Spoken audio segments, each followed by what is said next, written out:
अस्सलाम वालेकुम, मैं आपको खुश आमदीद कहता हूँ इनसाइट में। हुकूमत ने जो एक मिनी बजट हमारे सामने रखा है जिसके तहत वो कहते हैं कि आम आदमी को कोई नुकसान नहीं होगा और ये सिर्फ अशराफिया के ऊपर जो टैक्स लागू एक एग्जाम्पशन उनको दी गई थी वो एग्जाम्पशन वापस ली जा रही हैं। लेकिन माहिरीन मुआशियात ये कहते हैं कि ये ऐसा ही बजट होगा जिसका नुकसान आम आदमी को उतना ही ज़्यादा होगा जितना अशराफिया को होगा। ये सिर्फ सियासी तौर पे उनको तनकीद का निशाना नहीं बनाया जाएगा हुकूमत को, बल्कि आम आदमी जब पिसेगा तो वो भी चीखेगा। और इसके नतीजे में हमारे माहिर माशियात ये कहते हैं कि 3 ही रिज़ल्ट निकलेंगे और वो होंगे महंगाई और महंगाई और महंगाई। हम चलते हैं, बात करते हैं फ़ारूक सलीम हमारे मुआशियात हैं उनसे और देखते हैं कि इस टैक्स एग्जम्पशन के बारे में क्या बात हो रही है। स्टेट बैंक के हवाले से जो आता है कि उसको खुद मुख्तारी दी जाएगी, उस हवाले से जो शहबाज शरीफ साहब ने कहा उनके बयान की अहमियत क्या है, और फिर सबसे बढ़ के ये कि महंगाई की सूरत हाल क्या होगी। आइए चलते हैं फ़ारूक सलीम साहब के पास। अस्सलाम वालेकुम जी। जी वालेकुम अस्सलाम। फ़ारूक साहब, ये जो एग्जाम्पशंस हैं, टैक्स एग्जाम्पशन जिनके बारे में बात हो रही है कि ये 74 साल तक मनपसंद तबके को नवाजा जाता रहा है और अब हुकूमत ने एक बड़ा फैसला किया है जिसकी बुनियाद के ऊपर ये एग्जाम्पशंस ख़त्म की जा रही हैं। इससे आम आदमी को कोई फ़र्क नहीं पड़ेगा। ज़रा इस बारे में फरमाइए कि यहाँ तो बात जो डॉक्टर अशफाक कह रहे हैं FBR के चेयरमैन, वो तो ये कह रहे हैं कि फ़ायदा जो था वो मरात याफ्ता तबके को था और वो हमने वापस लिए हैं, उसके अलावा कोई हमने ऐसी चीज़ नहीं की जिससे आम आदमी को नुकसान पहुंचा। रऊफ साहब, जब से मिनी बजट का बिल जो है वो नेशनल असेंबली में टेबल हुआ है तो हमें बहुत सी नई डेफिनेशन सीखने को मिल रही हैं जो मैंने तो खास तौर पे ना पहले कभी किताबों में पढ़ी थी ना कभी सुनी थी।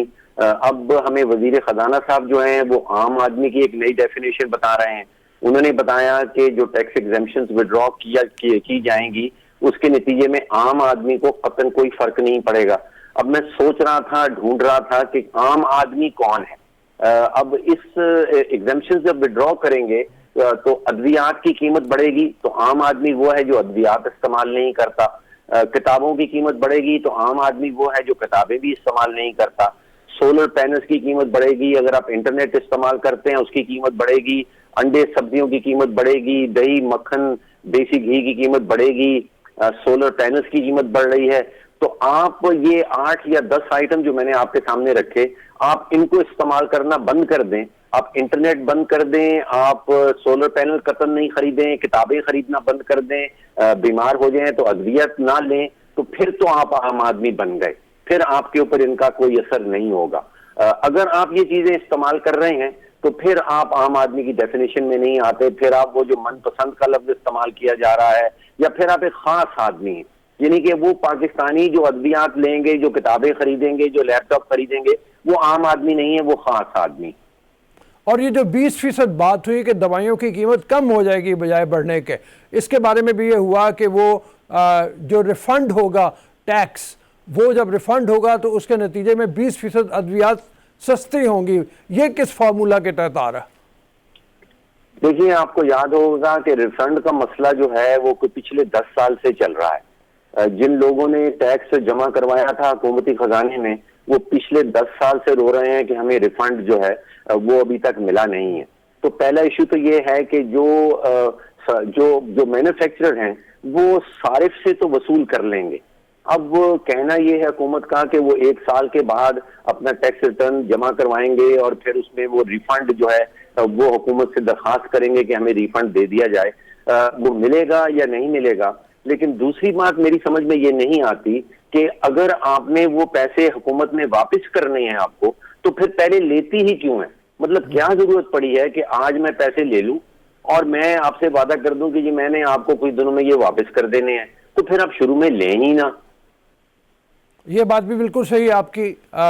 शायद उसकी वजह ये हो कि इस वक्त हुकूमत के ख़जाने में पैसे बिल्कुल ना होने के बराबर हैं और वो पैसे किसी तरह से भी जमा करना चाह रहे हैं और आइंदा के लिए सोच रहे हो कि कभी वापस कर लेंगे जब होंगे। तो देखिए, अब हुकूमत की क्या सोच है वो तो मैं नहीं जानता हूं, लेकिन हकीकत आप ये देख लीजिएगा जो अगले चंद हफ्तों में हमारे सामने आएगी।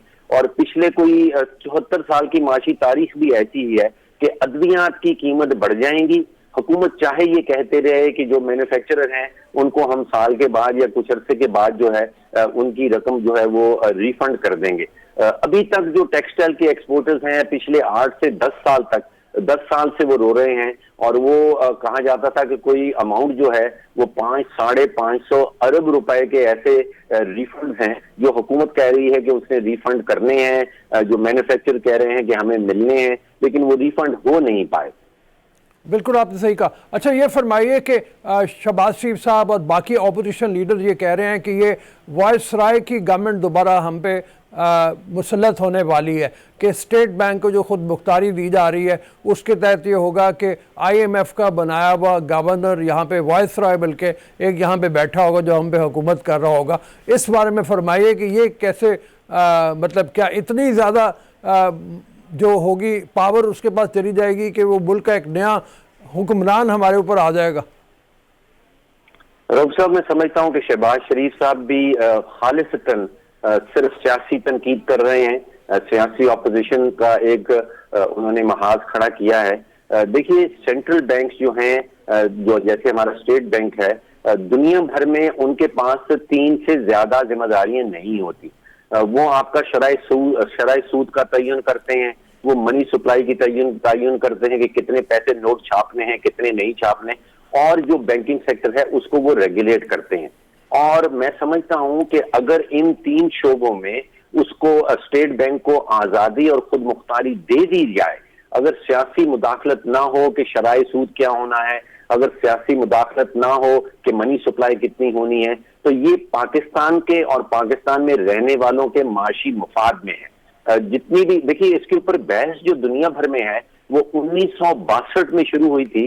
वो एक बहुत बड़े इकोनॉमिस्ट है मिल्टन फ्रीडमैन, उन्होंने ये बहस शुरू की थी, और अब वो नतीजा निकल आया है। दुनिया के जो ममालिक हैं जिन्होंने आजादी और खुद मुख्तारी दे रखी है अपने सेंट्रल बैंक को, वहां पे जो शरह अफरात ज़र की जो शरह है वो कम होती है। जिन ममालिक में ये आजादी नहीं दे रखी, उन ममालिक में देखा गया है कि रेट ऑफ इन्फ्लेशन जो है वो आसमान से बातें करने लगता है। तो मैं समझता हूं कि ये स्टेट बैंक का जो ऑटोनॉमी का जिसको बिल कहा जा रहा है, इसमें कोई वॉइस रॉय बनने वाला नहीं है।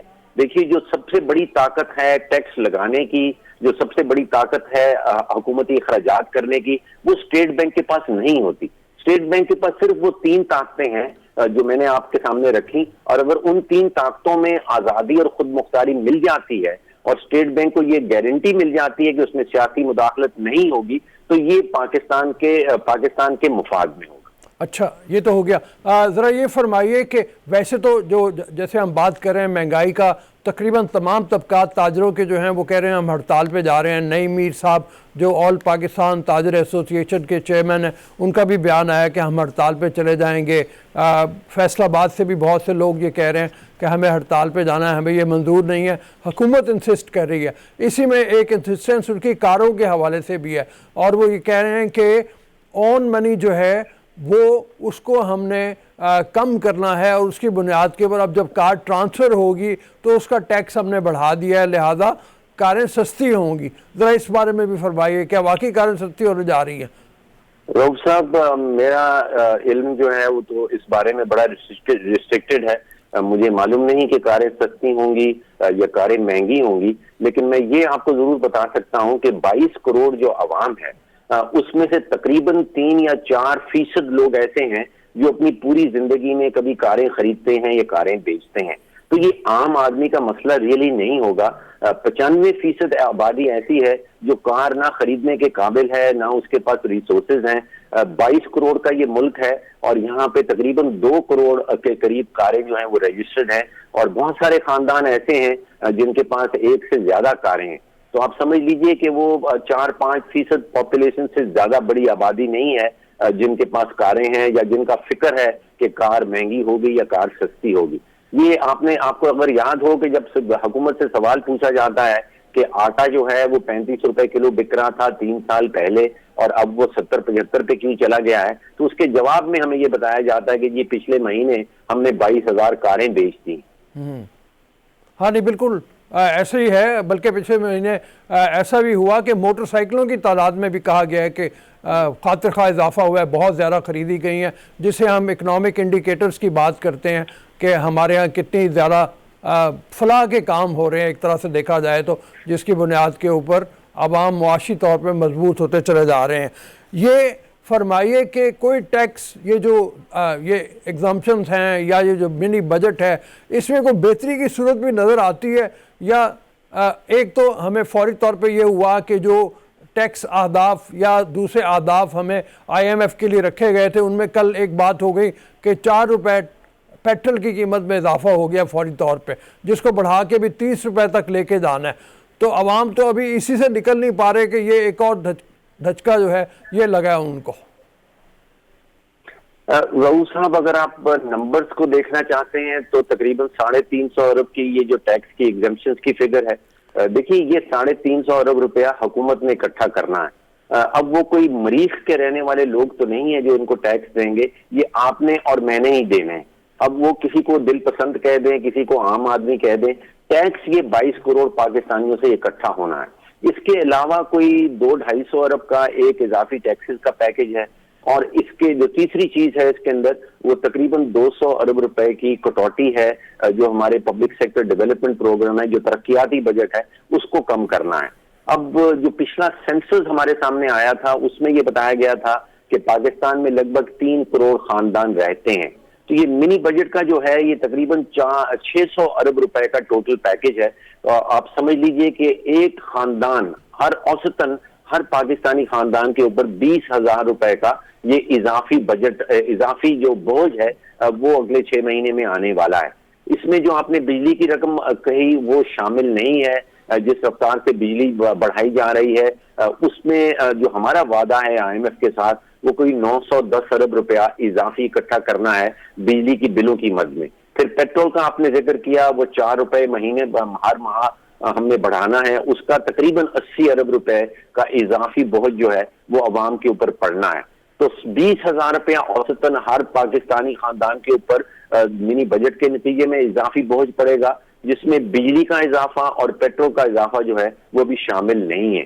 तो मुझे 3 चीजें नजर आ रही हैं जो इस मिनी बजट के नतीजे में आपको दिखाई देंगी अगले चंद हफ्तों में। वो पहली चीज महंगाई है, दूसरी उससे ज्यादा महंगाई है, और तीसरी और भी ज्यादा महंगाई।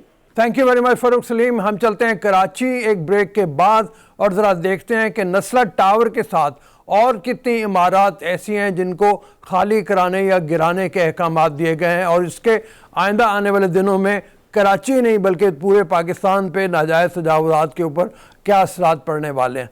एक ब्रेक की इजाज़त दीजिए, ब्रेक के बाद वापस आते हैं।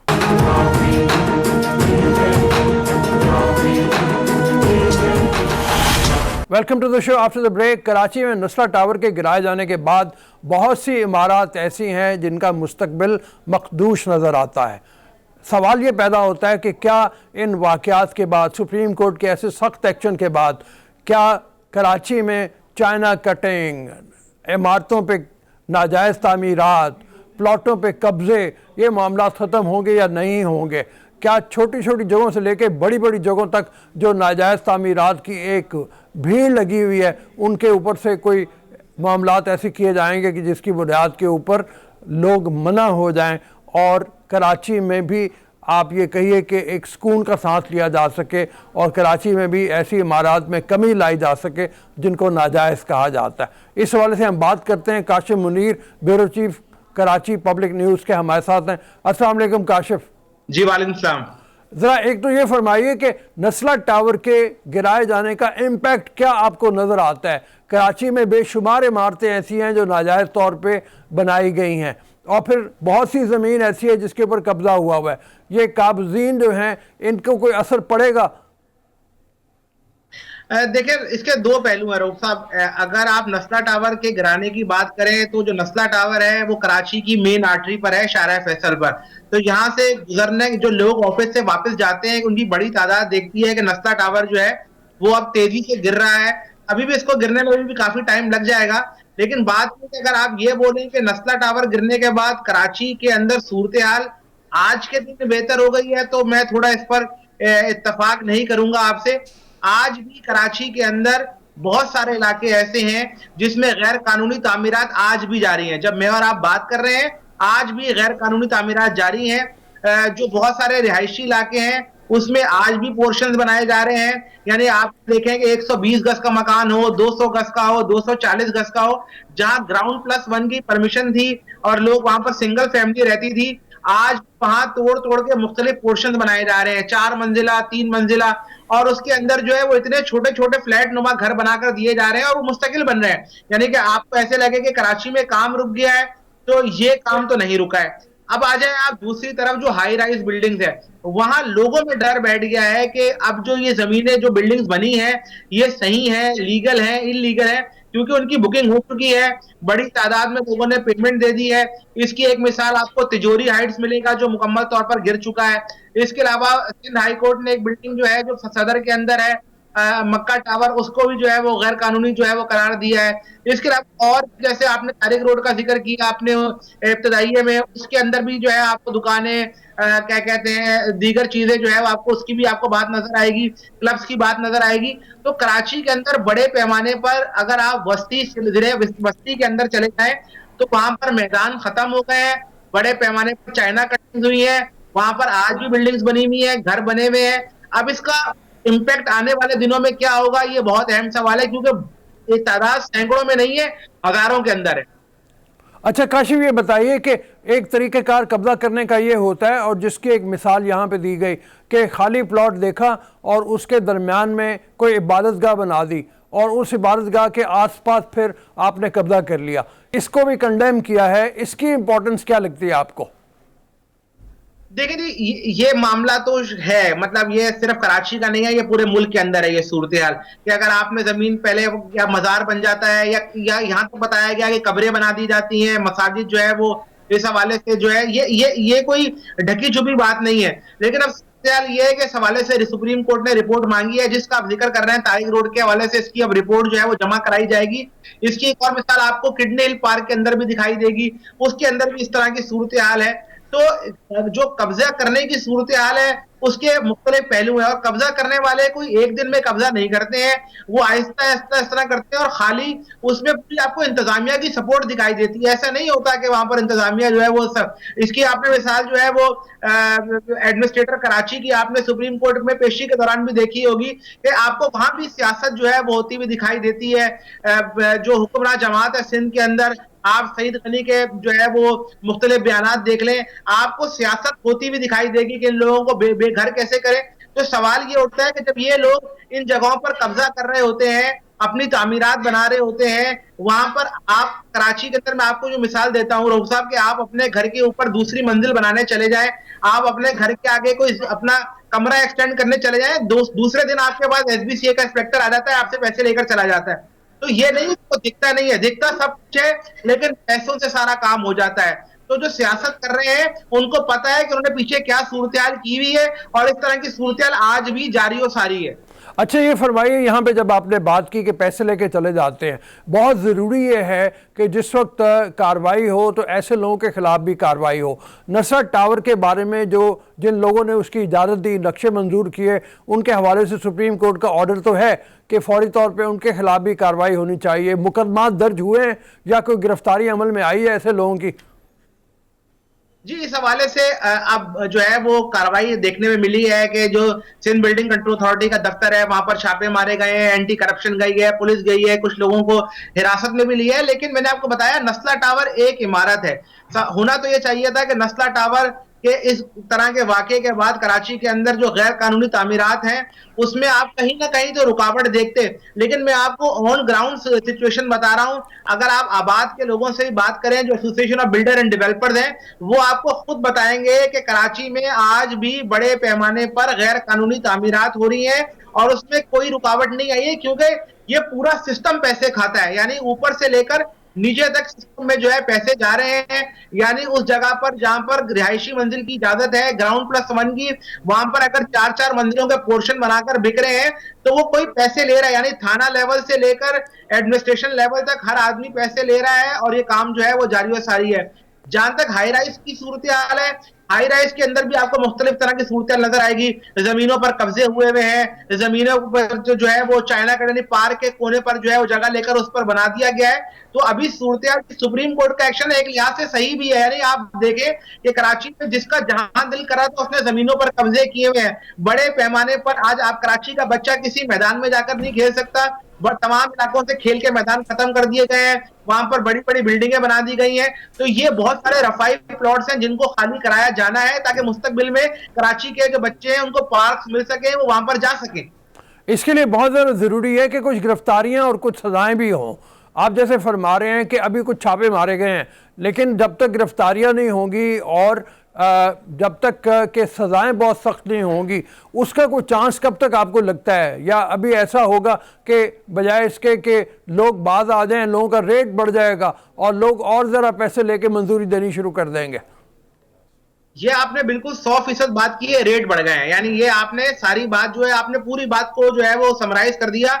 रेट बढ़ गए हैं कराची में। मैं आपको मिसाल देता हूं कि आप जितनी गिरफ्तारियों की बात कर रहे हैं, हमने देखा है माजी में भी गिरफ्तारियां होती हैं, लेकिन जब आप कोर्ट ऑफ लॉ में जाते हैं तो केस इतना हल्का बना दिया जाता है कि उनको जमानतें मिल जाती हैं, वो बाहर भी आ जाते हैं। लेकिन यहाँ सबसे अहम बात यह है कि रेट बढ़ गए हैं। आप जो गिरफ्तारियों की बात कर रहे हैं, इन गिरफ्तारियों के अंदर बहुत आसान सूरत हाल है। किस वक्त इसकी अप्रूवल दी, किसने इसका नक्शा पास कराया, कौन उसका डायरेक्टर अंदर, ये तमाम चीजें को ढकी छुपी नहीं है। लेकिन कन्विक्शन कितने लोगों को होगी, दीगर और वो कितने लोग थे जो इसमें शामिल थे, कितने पैसे कमाए गए, कितने पैसे मुल्क से बाहर गए, ये तमाम चीजें करने में अगर आप सही तरीके से काम करें और आपको मुकामी यानी जो सूबे के अंदर जिसकी हुकूमत है उसकी सपोर्ट आपको मिले तो ये हो सकता है। लेकिन क्या आपको लगता है कि सूबे की जो हुकूमत है वो उनको सपोर्ट कर रही है?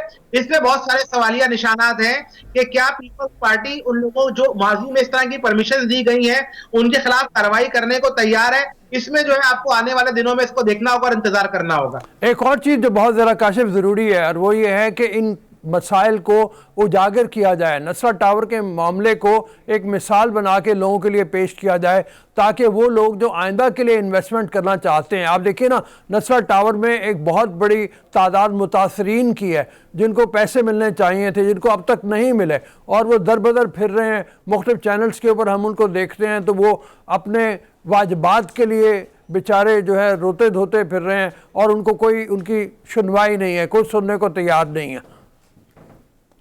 जी बिल्कुल ऐसा ही है। जो नस्ला टावर के मुतासिरीन हैं उनको आज के दिन तक तो पैसे नहीं मिले हैं, यकीन दहानियां कराई गई हैं।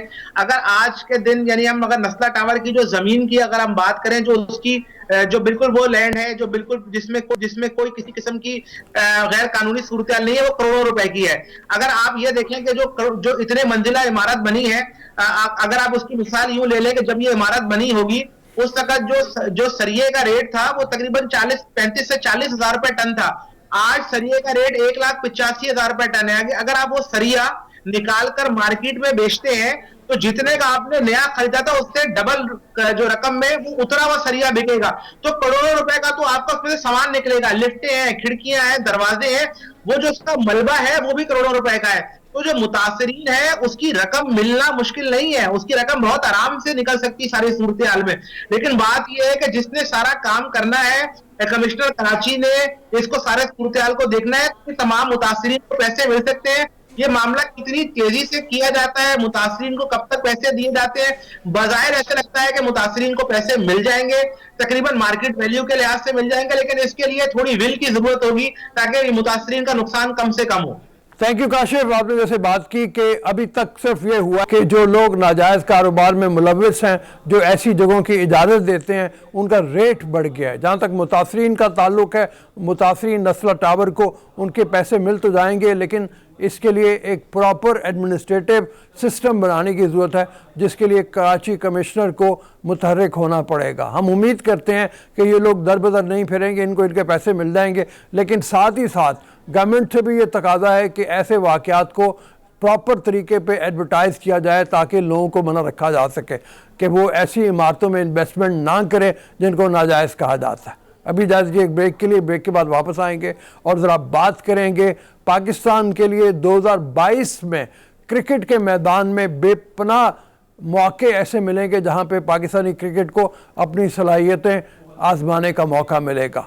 दौरे कौन कौन से है, कहाँ कहाँ पाकिस्तान ने जाना है, कौन कौन सी टीमें पाकिस्तान आ रही हैं, इस हवाले से बात करेंगे छोटी सी ब्रेक के बाद। इजाज़त दीजिए ब्रेक के लिए।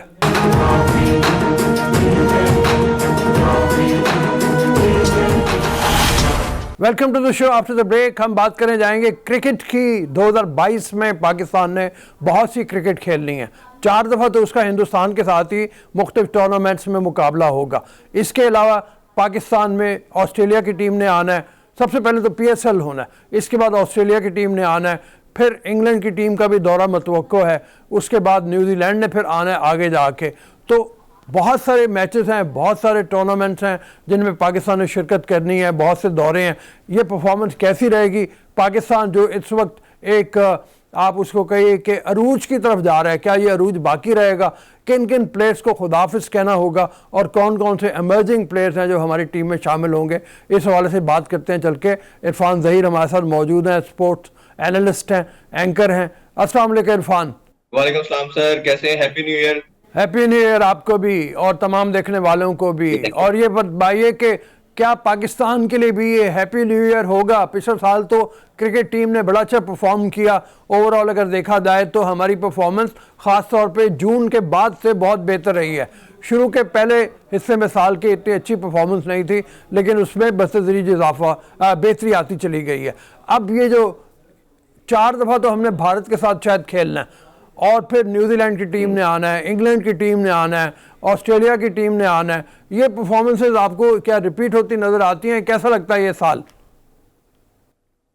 थोड़ा सा रोज़ प्रीवियस ईयर की बात कर लें तो बड़ा जबरदस्त था।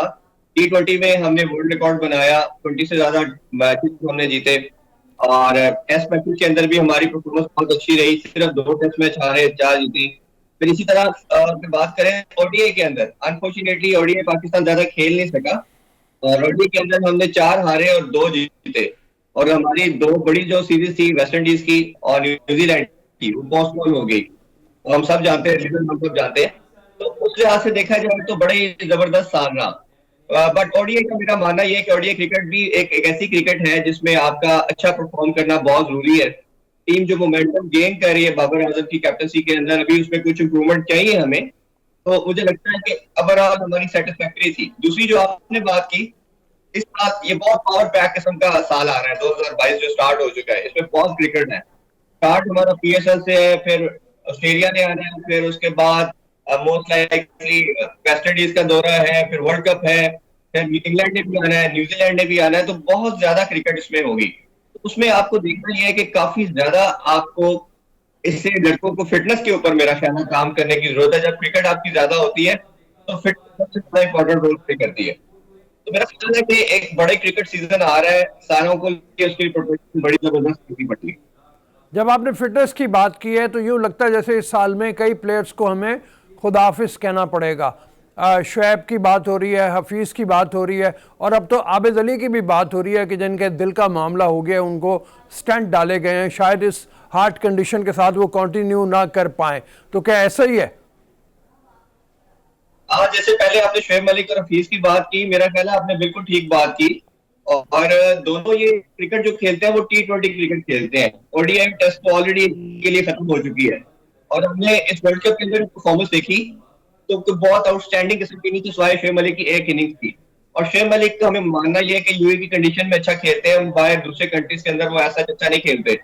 तो मेरा ख्याल है इट्स टाइम फॉर रिटायरमेंट, इनको अल्लाह हाफिज कह देना चाहिए। और आपके पास नई लौट तैयार हो चुकी है। आपके साथ हैदर अली आपकी अच्छी लड़का आ चुके हैं, अब्दुल्ला शफीक आपको अच्छा साइन मिल चुका है। फिर अभी आपने अबू बकरा देखा कैलन ट्रॉफी में, जिसने 300 रन स्कोर किए, वो एक अच्छा टैलेंट है। तो अब आपकी T20 क्रिकेट जो हमारे PCB के चेयरमैन रमीज राजा, उनका मानना भी यही है कि यंगस्टर की गेम है। तो मेरा ख्याल है कि अब टाइम आ गया कि आपको T20 के अंदर नए लड़कों के लेके आए, और आपके पास एक्सपीरियंस भी है।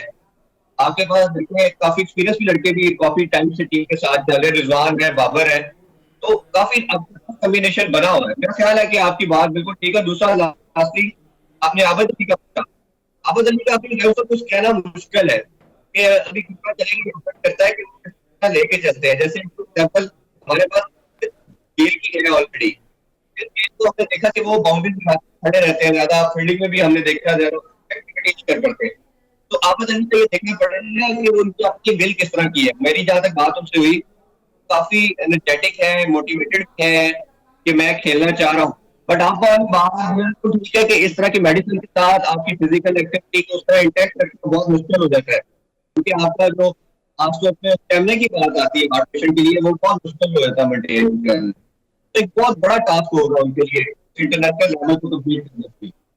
अच्छा इरफान, जो टीमें हमारे यहाँ आनी हैं, एक तो हमें नहीं मालूम अभी कि वो टीमें ए टीम आएगी या बी टीम आएगी। न्यूजीलैंड ने पहले जो टीम हमारे पास भिजवाई वो बी टीम थी, वो ए टीम नहीं थी। इसी तरह वेस्ट इंडीज़ की जो टीम हमारे पास आई वो भी उनकी अब नए खिलाड़ियों की थी। कई एक्सपीरियंस प्लेयर जा चुके हैं, कुछ आए नहीं, उसके हवाले से भी है। लेकिन एक और चीज़ जो बहुत हमारे यहाँ सवाल अब पैदा होता है और वो देखना है, जैसे इंग्लैंड की टीम बहुत बुरी परफॉर्मेंस के बाद आ रही है और ऑस्ट्रेलिया बहुत अच्छी परफॉर्मेंस के बाद आ रही है पाकिस्तान, तो इनकी परफॉर्मेंसेस पाकिस्तान पे कितनी ज़्यादा बेहतर होती हैं, ये क्या पाकिस्तानी पिचेस के ऊपर डिपेंड करेगा या और भी इसमें कई चीज़ें ऐसी मौजूद हैं जिनको हमें देखना चाहिए? पहले मैं दूसरी बात का आंसर कर दूं, ये पूरी दुनिया में ऐसा हो रहा है कि हर कंट्री अपने कंट्री के अंदर अच्छा परफॉर्म करती है और दूसरी टीम को करती है। बट आपने ठीक कहा, इंग्लैंड लास्ट में 5-6 ईयर से बड़ी अच्छी क्रिकेट खेल रहा था हर फॉर्मेट के अंदर, टेस्ट भी, ओडीआई भी, T20 भी। बट इस एशेज के अंदर देखा कि इंग्लैंड ऑस्ट्रेलिया ने उनको बिल्कुल आउटक्लास कर दिया है। उसकी रीजन भी थी जो मुझे लगती है कि उनकी जो वर्ल्ड कप जीतने के बाद, आदो के वो T20 का वर्ल्ड कप था, बट आप जब भी किसी भी फॉर्मेट के अंदर वर्ल्ड चैंपियन बनते हैं तो आपका मोराल बहुत ज्यादा हाई हो जाता है।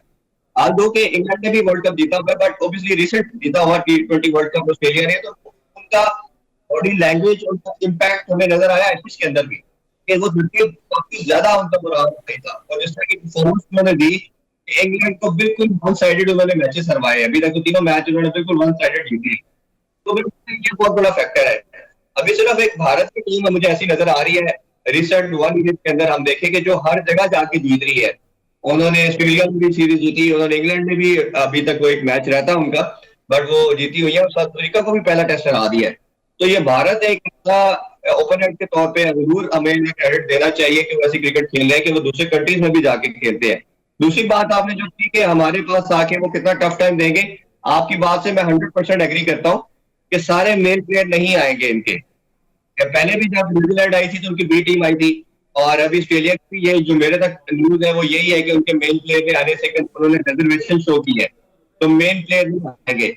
आप ये देखेगा कि पीएसएल में भी उनके मेन प्लेयर नहीं आ रहे, हालांकि वो एक प्राइवेट लीग है उसमें भी नहीं आते। उसकी रीजन ये है कि वो आईपीएल से या बाकी लीग से पाकिस्तान जो कमोडिटी है पीएसएल, वो कम पैसे देते हैं, तो कम पैसे की वजह से वो आते। तो इधर उन्होंने हेल्थ रिलेटेड इश्यूज को सामने रख देना या सिक्योरिटी रीजन को डाल देना उन्होंने, तो मेरा नहीं ख्याल बहुत जल्दी आपके पास सारे के सारे मेन प्लेयर आएंगे, बी टीम या सी टीम को ही आप देखेंगे। बट क्रिकेट होनी चाहिए, ग्रेजुअली आप प्रोग्रेस करते हो, तो मेरा ख्याल है कि यदि उनकी बी टीम भी आती है तो पाकिस्तान में कसूर नहीं है इसका। आप अपना 100% दे, उनकी जो भी टीम आए आप अपना 100% दे, आपके अल्हम्दुलिल्लाह सिक्योरिटी के मसले काफी हद तक हल हो चुके हैं। दूसरा बहुत इंपॉर्टेंट फैक्टर है कोविड का, पाकिस्तान देख रहे हैं कोविड को भी उस तरह मैनेज नहीं कर पा रहा। आदो के अल्लाह का बड़ी ब्लेसिंग है हमारे ऊपर, स्ट्राइक इतनी क्लियर नहीं आती जैसे दुनिया में आती, बट आपको प्रोटोकॉल को डिफाइन करने के लिहाज से वो चीजें आपको बहुत स्ट्रिक्ट मॉनिटर करनी पड़ेगी, क्योंकि अगर एक ऐसा इंसिडेंट भी ऐसा हो गया कोविड की वजह से, जैसे अभी वेस्ट इंडीज वापस गई, आदो के लोग लेके आ रहे थे ट्रैवल के दौरान, बट अपना सिस्टम ऐसे अच्छा में कि आप इस तरह की तमाम लूप, तमाम डेफिशिएंसी को एड्रेस करें ताकि टूर्नामेंट के दौरान ऐसा इंसिडेंट हो। अच्छा, जैसे हमारा ख्याल है, आप ज़रा तस्वीर भी कीजिएगा इसकी कि भारत के साथ काफ़ी दफ़ा पाकिस्तान ने खेलना है और भारत बड़ा, आप जैसे आपने कहा कि वाइड टीम है जो बड़ी परफॉर्मेंस जिसकी अच्छी जा रही है, तो हमने T20 में तो उनको हरा दिया था, लेकिन क्या आइंदा भी ऐसे हमारे हालात लग रहे हैं कि हम उनको बीट कर पाएंगे? लोगों का बहुत इंटरेस्ट होता है, बिहार सबसे ज़्यादा इंटरेस्ट इंडिया के साथ मैचेस में होगा। डॉक्टर साहब, जैसे हमने चैंपियन ट्रॉफी का फाइनल देखा, पूरी दुनिया की हाईएस्ट व्यूअरशिप थी। अभी रिसेंटली हमने जो पाकिस्तान इंडिया का T20 वर्ल्ड कप देखा, किसी भी स्पोर्ट के अंदर सबसे हाईएस्ट व्यूअरशिप गई, बिलियंस के अंदर थी। तो मेरा ख्याल है इससे बड़ी गेम तो दुनिया में कोई नहीं हो रही, और तमाम दुनिया के फैन जो क्रिकेट के हैं या बाकी भी स्पोर्ट्स देखते हैं, पर्टिकुलरली इस मैच को तो सब देखते हैं। तो पाकिस्तान का मेरा ख्याल है T20 और ODI के अंदर बहुत ज्यादा एडवांटेज है, उनसे बेहतर साइड मुझे लगती है। T20 में तो ऑब्वियसली हम उनसे बेहतर है, बट ODI में भी हम कम्पीट कर सकते हैं। भारत अच्छा फॉर्म था टेस्ट के अंदर, क्योंकि टेस्ट में उनकी बड़ी एक साइंस टीम बन चुकी है, और ODI के अंदर भी उनके कैप्टन चेंज हो चुके हैं, विराट कोहली ODI में भी कैप्टन नहीं होंगे, रोहित शर्मा होंगे, तो वो भी थोड़ा सा ना रीबिल्डिंग प्रोसेस के अंदर है, T20 के अंदर भी और ODI के अंदर भी। बट ऑब्वियसली भारत एक बड़ी टीम है, ये हमें मानना पड़ेगा। बट मेरा ख्याल है कि T20 में हमारा पल्ला भारी है, ODI में दोनों बराबर की टीम है, टेस्ट में वो हमसे बेहतर है। तो ज्यादा क्रिकेट आपको पता है T20 और ODI की होनी है दोनों टीमों के दरमियान, तो पाकिस्तान को मैं थोड़ा सा एज दूंगा, क्योंकि हमारी टीम मोमेंटम गेन कर रही है छोटे फॉर्मेट में, भारत की टीम रीबिल्डिंग प्रोसेस में है, तो पाकिस्तान को एज ज्यादा हासिल होगा तमाम मैचेस में। थैंक यू इरफान, आपकी जो उम्मीद है अल्लाह करे कि वही उसके ऊपर हमारी टीम भी पूरी उतरे, और जिस तरह की अच्छी परफॉर्मेंस 2021 के लेटर ईयर में हमें मिली है, इसी तरह की परफॉर्मेंस हमें 2022 में भी पाकिस्तानी टीम के मिले। टूर्नामेंट्स जीते, पाकिस्तान ने वर्ल्ड कप भी खेलना है ऑस्ट्रेलिया जाके T20 का, उसमें भी पाकिस्तान को फतह मिले, जो अनफॉर्चुनेटली ऑस्ट्रेलिया से हम हार गए थे अच्छी परफॉर्मेंस के बावजूद। अल्लाह करे कि इस दफा हम वो भी जीत पाएँ। अब टीमें कैसी आएंगी पाकिस्तान, ये भी एक सवाल है, लेकिन हम उम्मीद यही करते हैं कि जैसी भी टीमें हों पाकिस्तान बेहतर परफॉर्म करेगा। अभी इजाज़त दीजिए, अल्लाह हाफिज़।